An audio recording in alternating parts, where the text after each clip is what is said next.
Hello and welcome to the Talk Villa podcast. I'm your host, Samit Paul, and in this episode, we're looking back at Villa's 1-0 win over Brighton at Villa Park on Wednesday night.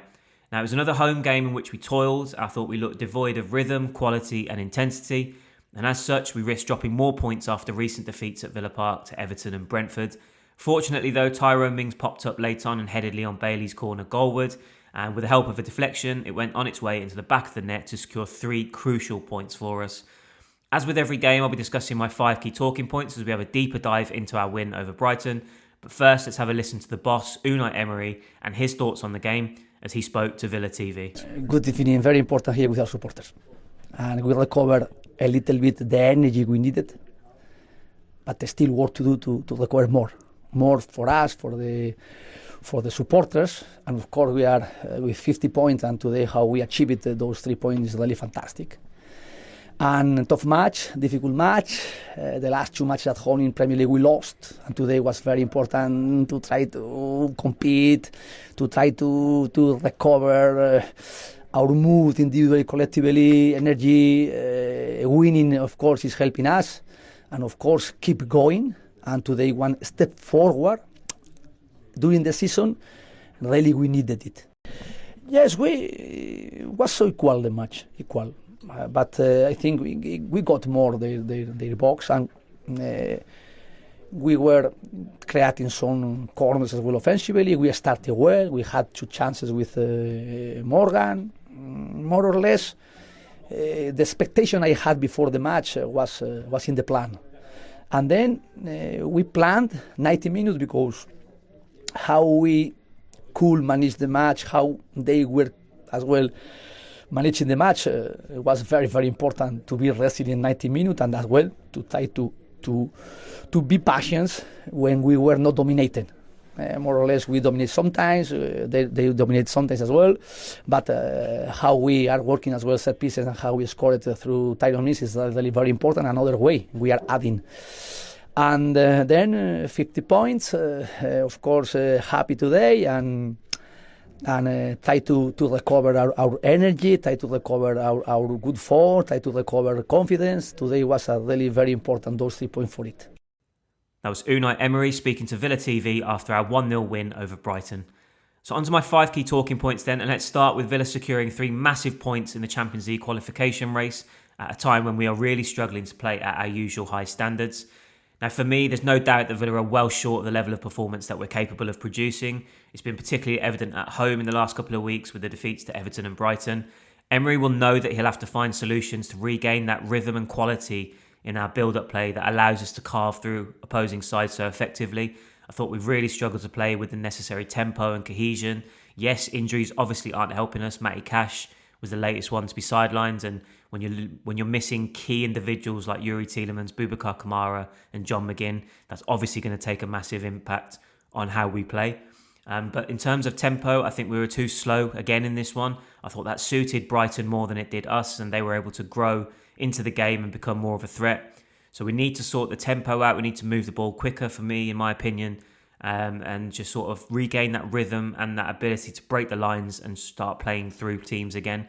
Of course, they come and set up in a way that makes that more difficult for us at home now, but we have shown signs of being able to adapt and find ways to pick holes. So hopefully we can do that more effectively moving forward. That said, with Manchester United and Chelsea both dropping points in midweek, Liverpool won to keep the pressure on. So it was absolutely critical that we secure 3 points in this game. That will hopefully be a massive boost for our confidence, but also it hopefully will prove to be decisive when we reach the end of the campaign. So massive 3 points. That was ultimately the main objective in this game, considering the sort of low confidence and poor force, bit of a slump that we're in. It was massive that we got the 3 points, and that's what we did. I think moving forward, we do need to start playing more convincing, more free-flowing football, because that sort of takes off that tension and that pressure and that stress on the players who are obviously really pushing hard, digging deep, trying to get these results. And I think that makes it even worse for us in terms of sort of the energy sapping sort of nature of the performances. So delighted with the 3 points, really, really important, but hopefully we can get back to playing at a really high level again in the coming weeks. On to the second point, and that is Emiliano Martinez, crucial again. Now, he has developed an unwanted habit of parrying shots into dangerous areas. We saw it again in this game, and on another day we could have been punished, but Ian Maatsen, thankfully, was there to sweep up. But Martinez once again made a decisive impact in this game. We've seen him produce important saves now in the last few games to keep us in the hunt for points. And he did so again in this one while the game was goalless. He tipped a brilliant long-range effort onto the crossbar, and he made a number of key interventions throughout and commanded his box really well, I thought. So that led to a fundamental clean sheet, which was the foundation of our win. So hats off to Emi Martinez, another important, decisive contribution to what was a really important 3 points. On to the third point, and that is Tyrone Mings putting in a decisive shift after a question mark over his selection. Now, for me, I did feel as though this was a game for Pau Torres. I thought we were struggling to break the lines. There wasn't very much composure or quality to our build-up play from defence. And I thought everything was really slow and predictable, and we missed the vision and composure that Pau gives us on the ball. As the game went on, I genuinely thought from half-time onwards that we may well see him come on, just to add that little bit more quality in our distribution and passing up the pitch. But Emery stuck with Mings, and it paid dividends. Mings' header from a late corner led to the ball crossing the line, and on a night where we looked devoid of ideas and open play, it was crucial that we continued to threaten from set pieces and have that as a consistent source of goals. Now, we are actually really effective from set pieces this season. Austin McPhee, of course, gets his credit for that. But I do feel as though we could be more of a threat. I think there's opportunities for Ezri Konsa to be a bit more clinical from set pieces. You see him win a lot of headers in the opposite box. And I think he can do better and get more goals and add more goals to his game. But on this occasion, it was Tyrone Mings who came up with the goods and got the win. So delighted for him on his 200th appearance. And hopefully, when he is asked to play, he can continue to be a decisive figure. On to the fourth point, and that is Douglas Luiz and Ross Barkley being critical in the absence of key players now. John McGinn and Yuri Tielemans are still weeks away from returning, and of course Boubacar Kamara is done for the season. So the responsibility of filling those voids is largely going to fall on Douglas Luiz and Ross Barkley in our midfield. Now, both of them know Emery's structure, his system, his desired way of playing. It ultimately now comes down to them staying fit, being available, and continuing to play regular minutes to adapt, integrate, and help us tick in that area of the pitch. Emery's going to have to lean on them now in the coming weeks, and although there have been positive signs from them in recent games, I think it's massive that they continue to improve with their fitness, their familiarity and consistency on the pitch, and they help to dictate tempo and possession for us more effectively in order to control games. Luiz, I thought, struggled in this one, and that gulf between him and Tielemans was sort of evident. It's hard to compare because Tielemans is so influential, so intelligent, and he just fits Emery's system like a glove. You saw Emery speak recently, didn't we, after the Europa League game, but calling him his son. I think that's the sort of relationship they have, and that's the importance that Tielemans has in this team. So it's always going to be hard to replicate and sort of replace what he does in the team. But Luiz, there are positive signs. He is contributing. He's doing his part, but his influence needs to grow in the next few games, and it needs to start happening as he gets fitter, as he gets more settled, and hopefully that happens for him and Barkley. Like I say, Tielemans' absence, I feel in particular, is laying bare just how influential and smart of a player he is. And while the sooner he returns, the better. Villa have to find answers without him, and I think that largely falls on Luiz's shoulders, but with Barkley now emerging as another tactical solution for Emery. The fifth and final point is similar to the one just mentioned, and that's Leon Bailey, Alisson and Tammy Abraham needing momentum. Now, it does feel as though we've got a bit of an over-reliance on Morgan Rogers to make things happen in the final third for us. He continues to pick up great positions and in dangerous areas, and he's a goal threat, he's creative, and he does a lot of really positive things, but it can't be all on his shoulders to have to sort of carry that burden and responsibility. That needs to be shared across all of our attacking options, particularly with Ollie Watkins struggling again at the minute. So Leon Bailey, Alisson and Abraham need playing time to improve their level and be more impactful as part of the collective. It was great to see Alisson make his debut, and hopefully he'll prove to be a really important option for Emery in the coming months. But with Bailey and Abraham, I think they need confidence, they need momentum in the final third to make a telling contribution.